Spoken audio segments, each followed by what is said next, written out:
Welcome to Gamepinions episode 44. I'm your host, Calman, and today I am joined by Kim.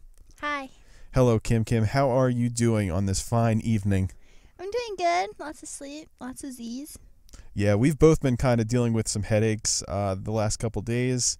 Hopefully, fingers crossed, those are both behind us. Yeah, this migraine lasted for like 3 days. It's awful. It was bad. Yeah, that sounds completely terrible. So we're going to do something a little bit different today. We're going to start things off by saying, for those of you that do not know, we are Gamepinions, a podcast where we talk selectively about gaming news, games, and our gaming experiences, both new and old. And every Thursday, we send it out to your favorite podcast app for your consumption. This week's topics include the ecstasy of bells, which means frustration in the Animal Crossing stock market, PlayStation 5 lineup speculation, our opinions on Microsoft and Sony's approach to their next-gen console reveals, and lastly, some Nintendo speculation. So, Kim, Yes. We're going to start things off with the ecstasy of bells. The last couple weeks, we've been highly successful in raking in a ton of bells. Are you saying ecstasy or ecstasy? Ecstasy. Ecstasy. Ecstasy. Okay, we don't have the Mary. de-esser on, so. It just it doesn't sound like you're pronouncing it right. I'm That's weird. probably not, honestly. Probably not. It just sounds weird. So basically, when it comes to bells and turnips and the stock market, we've seen a lot of basically posts on all social media, Instagram, Twitter. I mean, there's private Discords. There's even Facebook groups that are posting their turnip prices, such as, hey, they're selling for like $591 over here.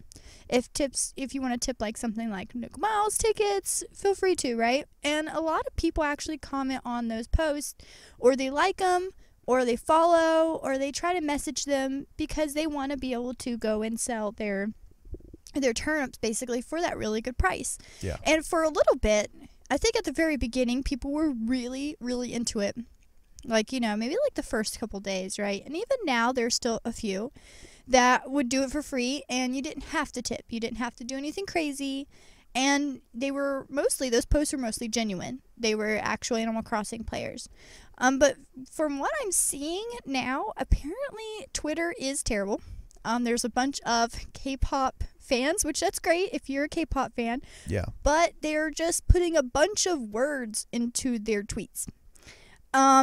And basically turnips turns out to be one of them. And so you can't find turnip prices anymore really on Twitter. And if you do, it's probably from the turnips.exchange or turnip exchange account that you can follow. And they have like this little app where you can get into a queue now if people use it to open up basically, and you can go and blah blah blah. You're in this queue. It's like 100 people, and you wait your turn, and they can control how many visitors they have on the island and so on and so forth.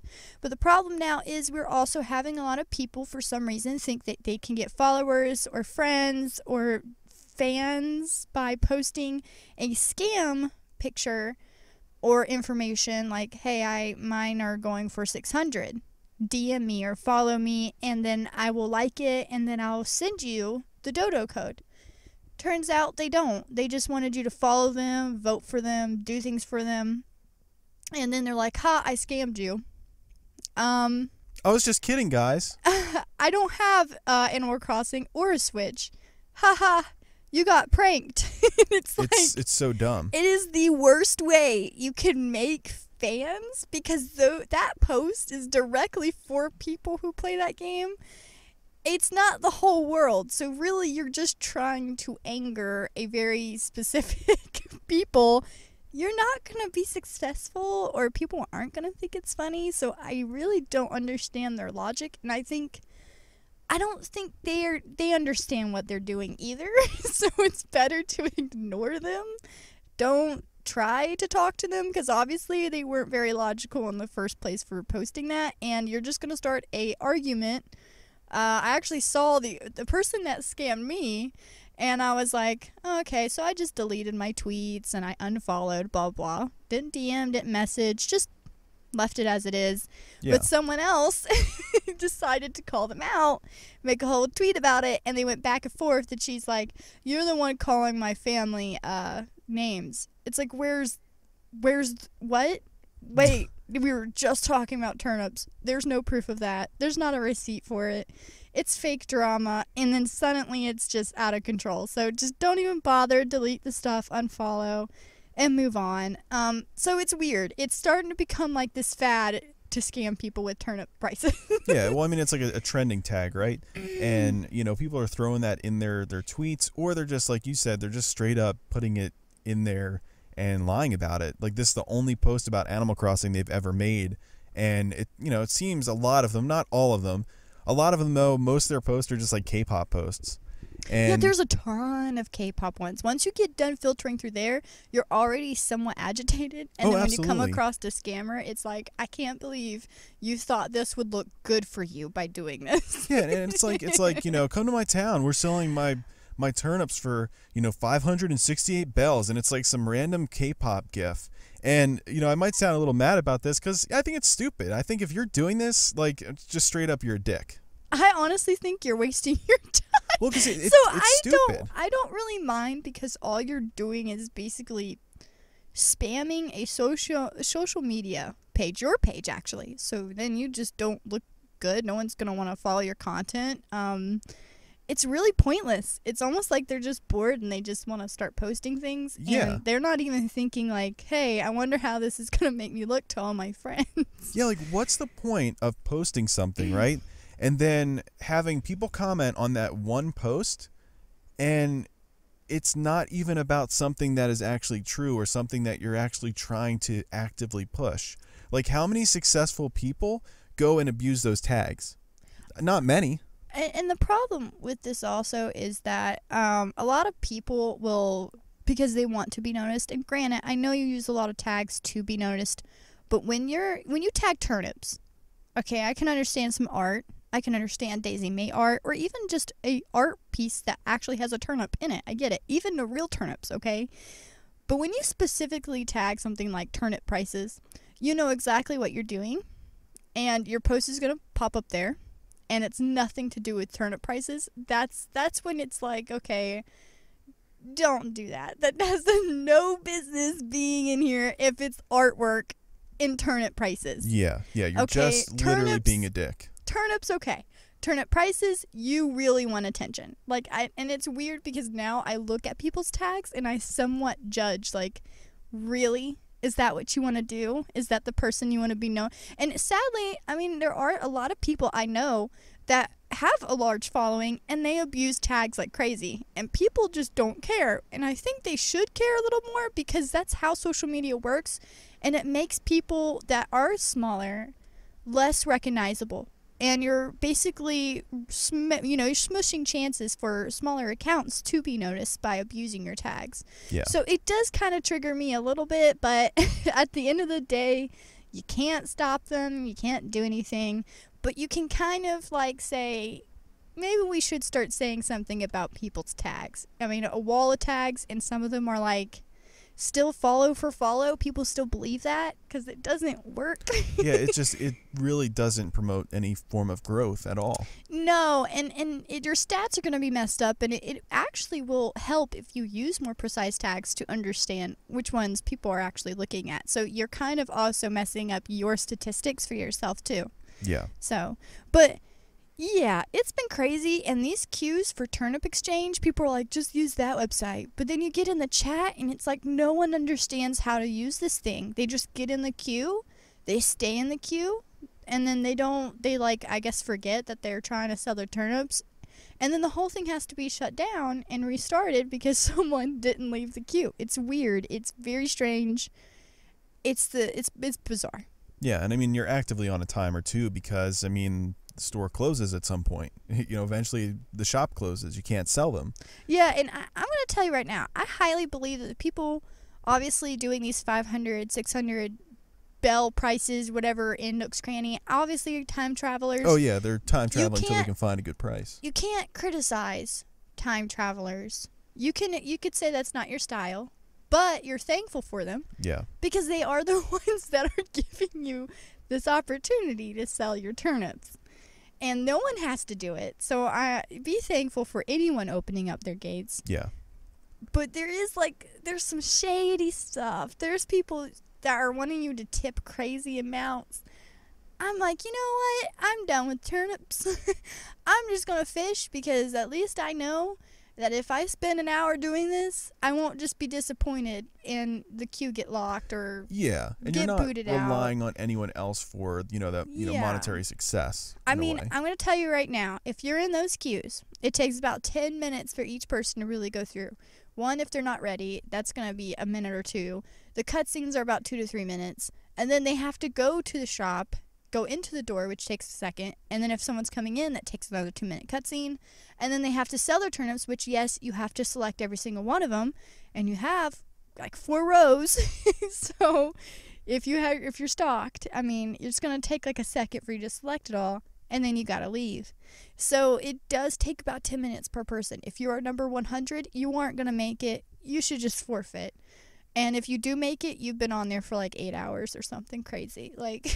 Props to you, but I would not commit that kind of time. At some point, your hours of your actual life are not worth the bells that you're going to earn in game. No, and it did not help my migraine either, but I still did it. I found a queue. I joined. I was number 14, and it still took me an hour. Well, you were persistent. I definitely respect that.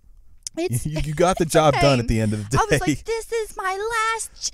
I give up on turnips. I was all about it. Now it's over. I'm done. I'm not doing this again. It's too much for me. Yeah, and it just sucks because we both talked about last week, overwhelmingly positive, I think, about, the community and all that. And I want to make it clear, we're not really saying that it's the community's fault necessarily. A lot of the stuff that we're complaining about here is people outside of the community. And there's also going to be some people in the community that may or may not be as cooperative, or they have different conditions that kind of make the turnips not really worth it in the end. It makes it not as fun. It's not like a genuinely, wholesome experience interacting with certain people. I will say this, though. If it's 2 Nook Miles tickets for entry fee, there was someone literally popping off, going crazy, that they had to pay 2 Nook Miles tickets. They're like, why do you want these? What's the point of having Nook Miles tickets? And then I proceeded, and I usually don't intervene, but I said, well, people like to go and find villagers for their island, or flowers, or maybe some foreign fruit. So it is important, because they might want to bring trees, or, get a new villager. And of course, because it's on everyone's mind right now, they're like, rares aren't even worth it, buy the amiibo, LOL. Well, if you're a 10-year-old child, your mom's not going to pay $100 for the 10 amiibos that you want. So they're not going to do it. So for the people that don't have jobs, and the kids and teenagers that are playing, or if you have 3 kids and you're going to have to buy, 30 villagers? No, you're going to go off into those little islands and you're going to find the ones you want that way. So yeah, and that's kind of an organic way to do it. Some people want to play it organically. And that's not, 2 Nook Miles tickets, if you can't rack up those Nook Miles, which it's very easy to do if you play the game. Yeah. And in your spare time, it's not that much. It's not. And I mean, if you make it in the stock market, you're going to make those points back anyway. Yeah, you actually earn those Nook Miles for selling your turnips. Yeah. So I don't know why people freak out at 2 Nook Miles tickets. And then they freak out about the Nook Miles tickets, but they don't freak out about the gold nuggets. Are you crazy? A gold nugget, I maybe had 6. Yeah. And I've played a lot of Animal Crossing. Yeah, they're hard to find. I'm not really sure what the algorithm is for you those need drops. those tickets, in my opinion. You need Nook Miles tickets to get those gold nuggets. So the fact that people are charging for cataloging events, gold nuggets, and crazy stuff, it's like, okay, I can understand the Nook Miles, even the items in your Nook Miles, because everyone has different ones for their island. But when it comes down to the gold nuggets and really hard to get stuff, people are like, oh yeah, have my gold nuggets. It's like, okay, well, you wait 10 more days, and let me tell you, you can't make a gold bidet. Yeah. And, I will say this, too. you know, people asking for tips and all that, like in-game tips, not like real money tips, I really don't see a problem as long as it's not too excessive, because you also have to keep in mind that while you're waiting in the queue, they can't go anywhere either because they have all these people trying to come into their towns. Exactly. So it's, you know, you're paying them for their time in-game, what they're sacrificing in real life so you can have a ton of bells in your virtual world, essentially. So you have to keep that in mind too, because there is a real world factor. They also have a life that, you know, they need to do stuff in too. So, you know, it's, you have to kind of weigh the cost, in-game cost of, you know, going to their towns and all that. It is costing time in real life. And I just want to throw this out here. If you are literally bashing people for closing their islands to the whole, you know, them trying to, like, let people in to sell their turnips, remember time zones. Okay, because in chat, people are like talking about how this guy closes every 30 minutes, and none of them knew what time zone this guy was. And they're just bashing this poor guy who's opening his island for free with no tips. They were just being like, this guy's a scam. He was not a scam. Okay, I waited an hour and he can only get like the first 14 people going through, and it's just part of the game and how long it takes. It had nothing to do with it. He actually had his Nook shop placed right in front of the airport. So I'm not going to blame him, okay? No, that was he not was a doing scam. what he could do. Think about time zones and how long people are willing to spend to open up their island, because everyone has something going on in their lives. So that's all I have to say about that. I did not know this prior, but I'm very happy with the amount of bells I make after the trips, and I'm always thankful for the host for opening. Yeah, so because I mean that like we said, it takes a lot of time. Like that's not, you know, time is like the most valuable thing you can give somebody, so they're giving you their time. And I'm telling you right now, you could talk all day about stocks and about turnips and how much you make and blah blah blah blah. It's a lot. And it's a very messy matter. But in general, I mean, I'm still happy. It's still a positive experience when you're dealing with people that are reasonable, and I think a lot of times, I think the majority of people that are playing Animal Crossing and the ones that we've come across have been positive. Yeah. And like I said, the main issue is with the ones that are not actually Animal Crossing players at all. So the ones that are probably going to give up in like a month. They're just doing it because it's very popular right now. That's like, just get off. Just go away. Don't act like you're into it and then not be into it in like a week. Okay, so that's what I have to say about that. Yeah, I think I'm pretty much out of fumes on that. Just I was, a little bit frustrated with we needed a vent, okay? Yeah, we need to vent. We haven't had a good venting session on this podcast in a long time, so I'm glad that we got that out of the way. Yes, I feel great.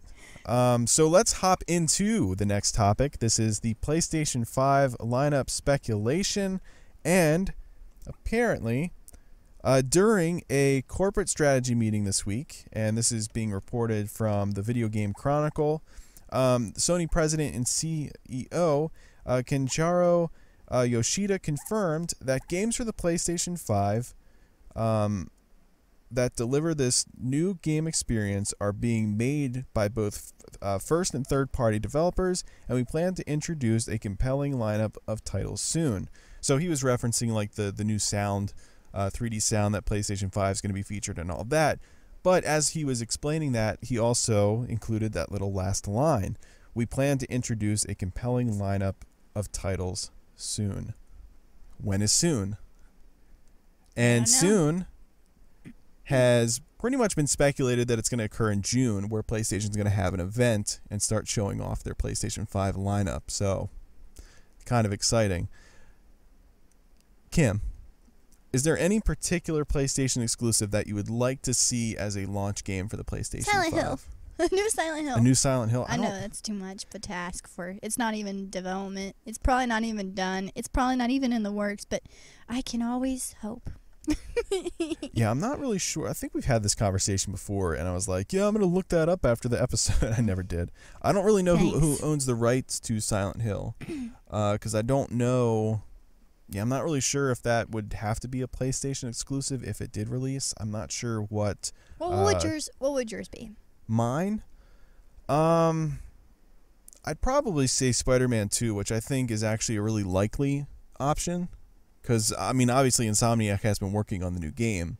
And, you know, Spider-Man was my favorite PlayStation 4 game, exclusive-wise.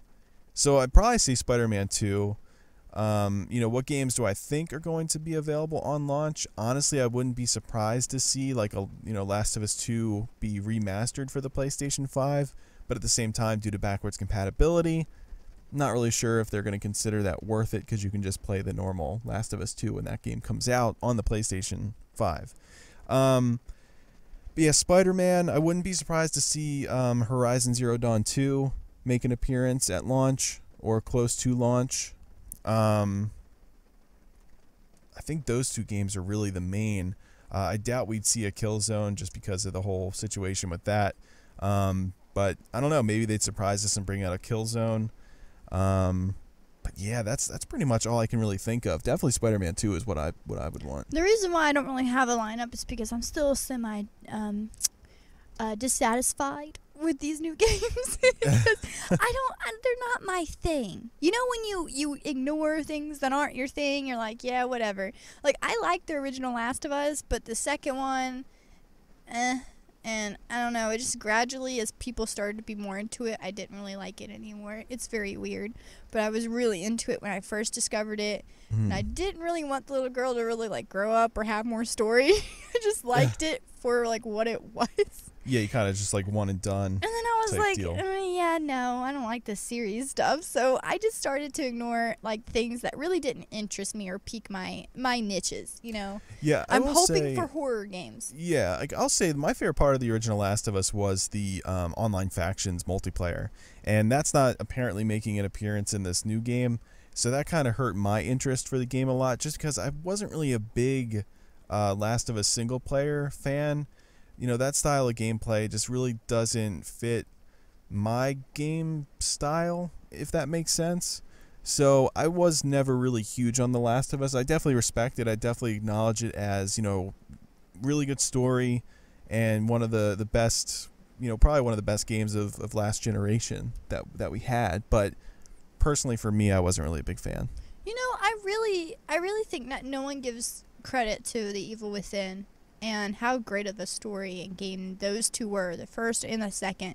And I can only hope that they proceed to make more games like it, or they actually expand the story in a different way. I really hope they do more with that game, because it's just a wonderful mix of horror and action.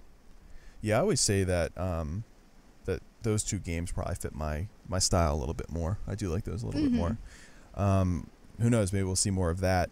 But this topic was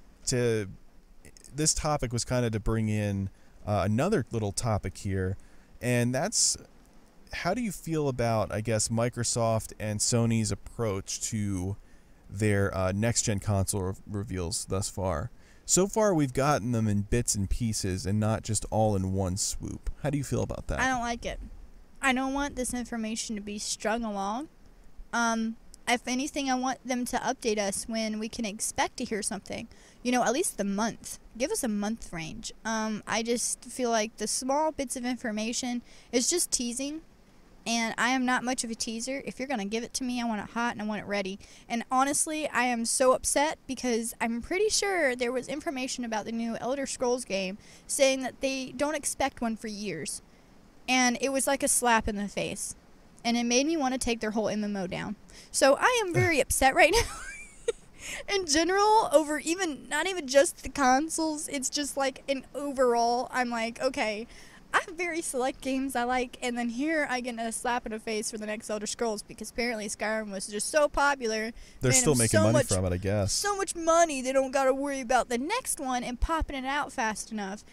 And that's going to hurt them, because if it's anything like Skyrim, I'm not buying that game. I'm not going to support it. I'm just so upset. I'm like, okay, you come out with an MMO, because half the time those are cash grabs. I get it.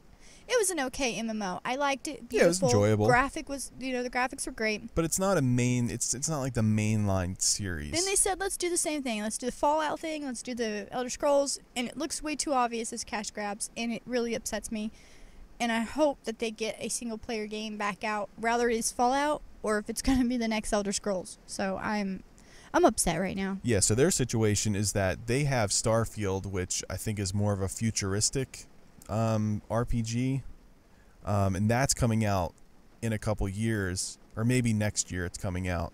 And then Elder Scrolls will come out a couple years after that. And I want them to pick a side. I want to see them be committed to picking a side. But honestly, because their stuff's on PC practically, I don't know how that's going to roll. So. What do you mean pick a side? A console. No, they won't do that. Exactly. Yeah. That's, to me, Elder Scrolls was always like, well, even way back, I was like, no, it's an Xbox game. Get over yourself. But then it came to PS, whatever, and I think it was PS3, right? Why would you want them to pick a side, though? Out of I curiosity. want them to. I don't know. It's just part of me that is just losing hope in Xbox, and I really am like an Xbox girl, so I want them to have something, but that is selfish. So. Yeah. I don't know. I guess they got nothing. There's nothing. Name something that's coming to Xbox. Halo Infinite. Oh, ooh, new Halo. Woo. And by the way, they butchered their last couple of Halos practically, and us committed fans still try to play it, but it's just getting to the point where it's not enough. Yeah, I mean, to me, I really like how things are kind of going. In terms of everything's becoming, well, not everything, but a lot of things are becoming cross-platform. People are able to play their game on their, favorite console or PC or whatever. I like that approach, so I definitely wouldn't want anything to be, I guess, restricted. All right, well, personally. Bring Spider-Man to Xbox. Well, they can't because PlayStation owns. Well, yeah. PlayStation owns Insomniac. Yeah, I want everything to be universal. Well, you know what? Well, it's not, I mean, I wouldn't have a problem with it. If everything was universal, I would always side with Xbox, even if they did say some jacked up, some stuff that they shouldn't have, because at least the games are still going to the console and the controllers that I prefer. However, it seems like there's just not enough going into Xbox at all besides Halo, and that's what's upsetting me. It's nothing to do with, I want everyone to be able to play with each other. Absolutely. Playing Warzone, Call of Duty Warzone with all different consoles, like I have Xbox, it's PlayStation. Yeah, it's been great. Dakota has PC. It's been great. It's a lot of fun. I really like that. I've enjoyed that a lot. I have loved it. Honestly, I'm to the point where I'm like, I might as well commit and start actually knowing what a scope is in game. Yeah, What are the absolutely. modifications I can do, because I'm having so much fun.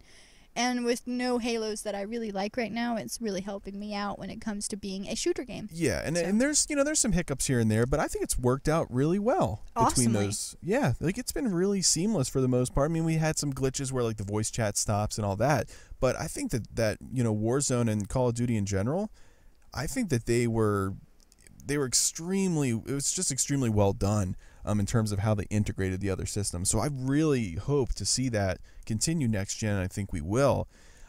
Going back to the console reveal approach for both these companies, what you just said about Xbox is, I think, what a lot of people are starting to wonder, right? Because they haven't seen anything yet. And I understand that, you only get one console reveal and you only, have that one moment. So both Xbox and PlayStation, they're kind of dragging this out. They're trying to, give us little bits of information here and there. And, I think they're trying to build up hype. But honestly, I think it's having the reverse effect. I think this is extremely boring. I think this is just, I don't like it. I feel like this is kind of robbing, our true next-gen moment where you get to see this console reveal, and not only do you see the actual box, which will probably just be a black box, and it'll just be, controller similar, even though we see the PlayStation 5 controller now. At least you're seeing all of it together, and then look what you can play on this thing, and you see all of these games. I want it to be a big, massive event. That to me generates the most hype. All of this stuff that's just kind of like feeding it in bits and pieces, yeah, you get a little bit excited for it. It's like, oh, this is cool, but you just kind of start losing that after like a month has gone by and you just saw like a controller, or you just heard a rumor about a game. It's like, to me, it's kind of killing that moment, and I don't really like that. I don't either. It's like, imagine if back then, I know this is really strange, but I just thought of it. Imagine if Toys R Us would like take a picture of like a soldier leg and be like, oh, a new toy coming soon, and you're like, oh, it's great, and the next week you get a picture of its head, and then the next week you get a picture of the other leg. You're like, okay, I'm already tired of this toy because you've shown me just little bits and pieces, and I'm already over it. I don't want it. I don't care what the rest of it looks like. That's the same vibe that I'm getting from the console stuff.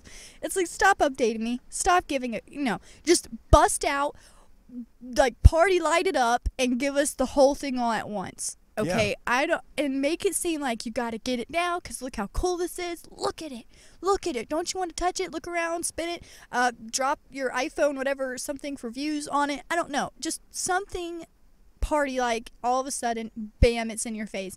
It's like the whole makeup thing. People be teasing you with switches. Here's a swatch. Here's a little swatch of this little pink. It's like, I don't care. But if you come out with that palette tomorrow and I get to see all these colors at once, I'm going to get it. It's my gut reaction. I want it. I want it now. I don't want to be teased because I'm going to be over it already. Yeah. My patience at this point is nothing. Well, you get desensitized to it, right? Yeah, it's like you're desensitizing people to the hype, and that's the problem. You're actually not hyping it up. You're getting people tired of the thing you're about to release. Yeah. And I think it's because so many people have already done that. They're like, hey, here's a little preview. I'm done with the word preview. I'm done with previews. I don't care. Show me it in one picture, and I don't care how long that article is. Show me multiple pictures, but do it all at once. Okay? It has to be a moment. Okay? On graduation day, you do not take a picture of your feet early in the morning. Gotta get ready for grad. No, you know why? No one's gonna care about your feet. They're gonna wait till they see you in the gown, and then they're gonna care. So that's the same vibe. So I don't know. Yeah, I mean, I agree, and I think that I want a sensory overload. Sure, it's a lot of information, but instead of breaking it down into here's stuff about the SSD, here's stuff about the sound. In a couple weeks, we're gonna show you a controller. In a couple months, we might show you a game or two. And then at some point in time, we're going to show you the box. And then at some point in time, we're going to show you, how to turn on the box. It's like, guys, just overload us with information and we can look up all the stuff we need to know later on. But I want that to be my next-gen console, first next-gen moment, right? Like the Unreal 5 engine that Epic Games showed off for the PlayStation 5, it looks great and it's cool.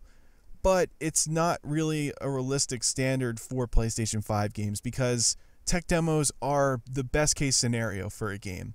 It's a very small sample size. They have time to really flesh things out, and it's never going to see a release. When it comes to real world usage, we're not going to... You said flesh, you're not flush. You said flesh, and I can't get over it right now. No, you're supposed to say flesh. Flesh? Yeah, flesh. Flesh? Is that a thing? I'm sorry. Yeah, fully fleshed out. Continue. Fully flashed out? Is that... Flushed out? Like Flushed? it's just flushed out? No. Fully fleshed out. So it's like, realized. I'm sorry. I thought you were coughing. No. But it's like, a fully fleshed out version of, that game is never going to see a release. So it's like, you're taking all of this stuff and you're compounding it into this one little sequence. To me, that's not a next-gen moment. Is it impressive? Sure. Do I think that the other consoles probably could do something similar to that if it was given, a small sample like that? Sure. I think so. Would it be as good as that? Maybe not. But that's not a next-gen experience for me. I want to see the console, the controller, and the games all shown at once without all of this elongated, unnecessarily, BS essentially, right? I just want to see what we're going to be getting. And it didn't have to be early. It didn't have to be, later on. It could just be at a random time. But that to me would generate more hype than what they're doing right now. And they honestly could have just taken Nintendo's approach, which is crazy to say because Nintendo has gone wrong in the past. The Wii U was a disaster. But when they showed off the Switch, you knew exactly what they were trying to do. And you saw the concept. It was like this crazy hybrid system. And you saw different games that are going to be on there. There was concept of different games. It was very well done. And the Switch has carried that momentum since then. And it's doing really great right now. Yeah, did the Switch take a picture of their analog stick and upload it to Snapchat? No, they didn't, okay? No. So just do what they're doing at this point. Yeah, it's like, stop being cute and just release it. Like, I'm so over this. Like, obviously, once they do show off more stuff in the games and all that, sure, we're gonna be super hyped. But would we be as hyped as we would have been if they just said, "Surprise, tomorrow's the day," and boom, the next day you get all of the information at once. I'm to the point I don't even want to see the games. I'm to the point where I avoid viewing that kind of stuff because I'm so sick of it. When people start talking about a new game, I want to slap them because I want to pop up on my little console and see what new games are out. I just want an all-in-one. It's out, it's official, it's here, and then I can look at trailers and screenshots there. I don't want teasers. I don't want leaks. I find them interesting. I'm glad they're informative, but they do spoil the overall hype and mood of it. They spoil how you actually would feel if you knew nothing about it coming out. Yeah. So it's almost like someone going, I know what I got you for my birthday. It is red, it's little, it's cute, it rolls on 4 wheels, and you're like, oh, a toy car. Yeah, okay, thanks. Yeah. I don't really want the present now. You can keep it. Like, it's like, what? We're ranting tonight, you guys. Yeah, this is more of a rant podcast, I guess, but I just think that it's weird. It's obviously strange, especially because, I was a Wii U owner, and going from that to now saying Sony and Microsoft need to take a page out of Nintendo's book is really weird. But, when Nintendo revealed the Switch, that looked like a company that was hungry, a company that was obviously going through some rough times, and they needed to do something to, get people interested in again. They needed to have a concept that people were excited about. And while obviously PlayStation and Microsoft are in completely different, in a completely different situation than what Nintendo was coming into this generation, and I'm not even sure what to consider the generations anymore because the Switch is just kind of out of place now. But Nintendo went in, completely, hardcore essentially, right? We're just going to show this thing off. People are going to know what we're talking about, and it's going to be that. Whereas I think Microsoft and Sony, they're just being too cute. They're being almost cocky. It's like, hey, we can prolong this hype as long as we can. The problem is I feel like it's just dying. It's completely dying out, and it's not gonna, I don't think it's gonna cause any long-term issues or anything, but it's just super boring. Like, you only get one console reveal. Instead of having little pop shots, how do you just make it a big bang? Yeah, I mean, it's the same thing I was saying. You don't upload 17 posts to Facebook when it's Christmas or a holiday or Valentine's. No, you do one post with multiple pictures and a description, okay? I mean, even my parents can do that. They will upload multiple photos onto their one post, so that post was an event, okay? And it has all the fun inside of it, okay? I just don't want it to be strung about or hyped up, and it's just getting to the point where it's not interesting anymore. You're just gonna wait it out until it literally comes out and not look at any of their updates. And if you do look at the updates, now you're not as excited, and it's kind of sad.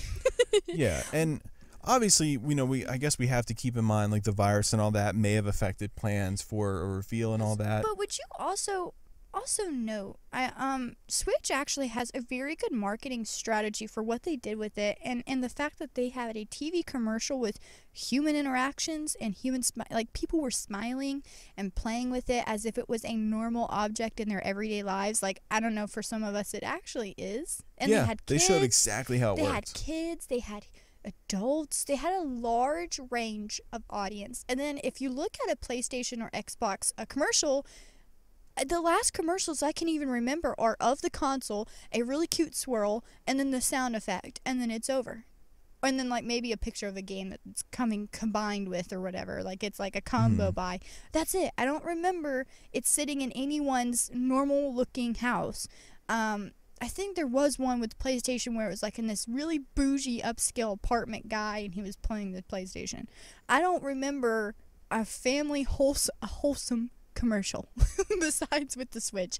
I think they really need to go with that marketing strategy than just some teasing post. How about you actually think of a commercial where you can show how to use this console in your everyday life, and you can also show what games or something on the screen as you're displaying it, as the people are playing. that are going to come to that console right away or, relatively soon. Yeah. I just think it's a better marketing strategy. Yeah, it just seems right now it's very disorganized, and I think that's a little bit concerning. And, It's bland. my one worry with PlayStation is because of how successful the PS4 was, is that they're going to, take this launch a little lightly. And I hope they don't do that. I hope they do everything they can to continue on the momentum and the legacy of the PlayStation 4, because honestly, I think PlayStation 4 is a great system. And I just hope that they're taking this, as seriously as possible. I mean, it's really hard to, speculate anything based on just the information we know and all that. And, there's probably a lot of different variables that maybe we're not thinking of. But it's just, you want to see them, you just want to see them go all out for this thing. You want it to be exciting. You want, we're obviously not going to have E3 this year, which Sony wasn't going to be going there anyway. So obviously this probably didn't really change their plans too much, right? So I don't know. I just want to see something exciting. I want to see them really get into it, really build the hype, and I want to just have, like I said, a big bang. Welcome to Gamepinions, where we are expressing our opinions of what we prefer. I mean, man, we are game facts today. Some people may want like this little teasing. I don't want teasing at all when it comes to something that's going to come from my pocket or money wise. It's just weird. I don't know. I'm not a big person on the teasing stuff. I just like to see it all at once. Yeah. But some people like this. So do keep in mind that we're just expressing, what we would prefer. And we understand that you may actually like what they're doing or their strategy. And we understand that too. We're just expressing like what we would actually like to see from them ourselves. So do keep in mind, opinions is in our name, just without the O. But I hope people can piece that together. Yeah, So, I mean, we talk about things very positively most of the times, but you know what? We need a little bit of grit. We need to get into some things and sink our teeth into it and rip it apart. We get upset, we get agitated, and we get mad. And you can blame aging, but dang it, I'm going to rant still. So I'm usually really positive about this. I can understand, consoles and gaming. I mean, it wasn't long ago when people made fun of you for playing video games, and it seems like nowadays everyone is, and if you're not, you're a loser. So things are changing. You're kind of weird if you don't play video games. Now of some sort, right? Now people aren't as scared to go, you're boring. Well, at least adults-wise. Yeah, that's true. As far as people in high school, I'm not sure how that is actually being perceived right now. Oh, I feel like everyone in grade school plays now. At least everyone during that time of Fortnite's popularity, everyone was playing video games. And if they're not, they might be hiding it, honestly, because things have changed, and it's good. Yeah, and everyone plays games on their phones. But, some things are changing in ways that some people don't like. Like the fact we won't have like an in-game, in-person store to go check every week because we would rather have it digitally. There's just things that are going to change. So yeah, and that's okay. I mean, that's, an advancement in many ways. It gets developers their money more directly, and, and that's perfectly fine. Now, we do have one more news story to talk about. I'm not really sure if it's a news story, but it's kind of more of a speculation type thing.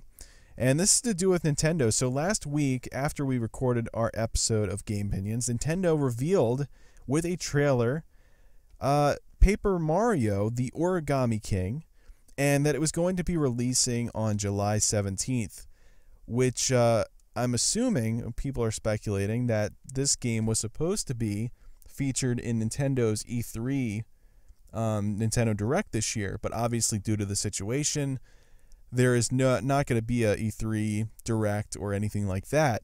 So it's being speculated that Nintendo is going to just be popping up randomly, showing off games that they were going to have in their reveal, putting a spotlight on them, and then having a release date for them already prepared. Nice. Please have the release date. Just let us know. Thank you. Bye-bye. I like it.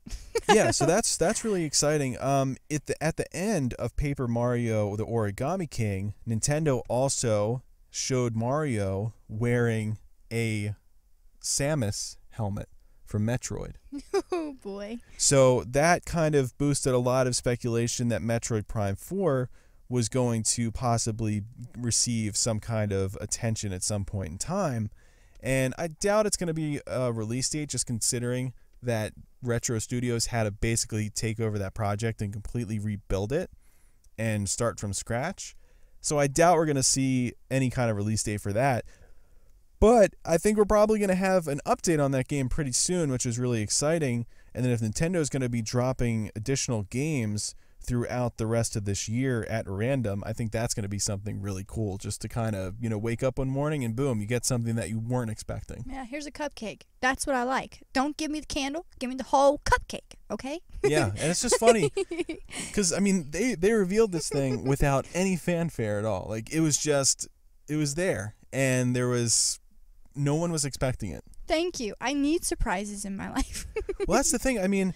I was listening to one podcast. I can't remember what it was, but they said, this is like a while ago, and they said, can you imagine if they, a company like Rockstar or something, just one day they came on to like a virtual event or a digital event, and it's a digital press conference rather, and they just said, Grand Theft Auto 6 is going to be releasing tomorrow.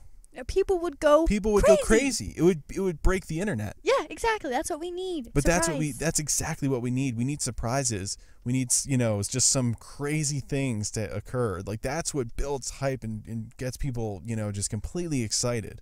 So it's really cool to see announcements like this. Obviously, July is a little bit off, but it's really not. It's a few, couple months now, right? So really, crazy. We're halfway basically through May, and June, it's basically just a month and maybe a couple days. I mean, to me, it doesn't feel far off because time will fly, especially since I'm pretty sure summer's going to be right around the corner. It's going to be released, I think, just after kids get released from schools. Well, there is no school now. Well, everyone's for done those school. who do have school, maybe online college classes. Possibly the end dates for that.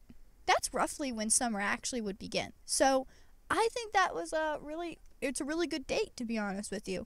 And honestly, just them telling us what game is coming out and release date, that to me, it's awesome. I would rather have that. Yeah, and a lot of times the summer months are like dead periods in terms of game releases. So the fact that they did pick July, that is pretty cool. Middle of July, that's when everyone's, of course, different situation this time, but this is usually when, most people are kind of off and on vacations and stuff. So it's kind of cool to see them releasing a game at random, and it's a pretty big profile game. Paper Mario games are really well, received critically, and, they're known to be good games. And that also means they might have something planned even bigger for around the holidays. That is something to actually think about. For around Christmas, around, whatever holiday falls in December for you, definitely, and of course before probably around before Thanksgiving even. Yeah. So really exciting for that November, December to see what's gonna come out, what's gonna happen. So I'm pretty excited. Yeah, because around that time, that's when the next gen consoles are going to be making their appearance. So you imagine Nintendo's going to want to make a pretty big splash there as well, especially. People that can't get Switches right now and can't get Animal Crossing, you gotta believe Animal Crossing is still going to be a big seller at Christmas time too. So I still hear about people wanting to get their hands on a Switch so they can own it. So people are paying astronomical prices for other people's Switches and just all kinds of stuff going on right now. So I'm just pumped. I'm excited. I like Nintendo's marketing strategy, and I actually prefer it right now versus the others. I do too. I hope that their marketing teams are thinking about what they're going to do for maybe at least next year, maybe a different strategy. I'm hoping that, comparing their data and seeing if people really like this kind of stuff compared to what maybe they used to do. I don't know. I just prefer Nintendo's way currently. Yeah, I think so too. And, it's always, I guess, more difficult when you're starting off with your system. Nintendo doesn't really, I guess, have to worry about pushing the Switch right now because they're just pumping out games and people are scooping them up. The Switch was the surprise. So why don't you think about making the next console a surprise and not this slowly hyped thing? That, to me, it's important. That basically gears the rest of your game releases. Is it going to be exciting, or are you literally going to tease us for the next couple of months? Yeah. I don't know. Yeah, there has to be an end in sight here, which I'm assuming is going to be some point in June, at least for PlayStation. But yeah, I mean that's pretty much all I wanted to cover today. I guess it's more of a ranting video or Hour-long ranting rant. podcast. I guess it could be a video considered now too, right? Because we're on YouTube. Yeah, we're trying to do our Animal Crossing reactions to this the best we can. Obviously, we only have so many reactions, and you're gonna see the angry face a lot in this one more than likely. So. Are we just gonna like stick it on the angry face? Is that what we're gonna do? I might just put the angry face on, small little hi, and then a little angry face. Yeah, just be mad for the rest of the time. Basically. Yeah, so hopefully you guys enjoyed this episode of Gamepinions. Again, you guys can find our episodes on your favorite podcast app and YouTube. You guys can also head on over to gamepinions.net and check out our podcast episodes. Make sure you guys subscribe to us on Apple Podcast, and you guys can check us out every Thursday for a brand new episode. Well, Kim? I don't know what to say for Thursday. It's before Friday. It's Thursday is Friday Eve, so we actually release on Friday Eve. So yeah. Yep, one of the best days of the week. All right, guys. Well, until our next episode, keep on keeping on.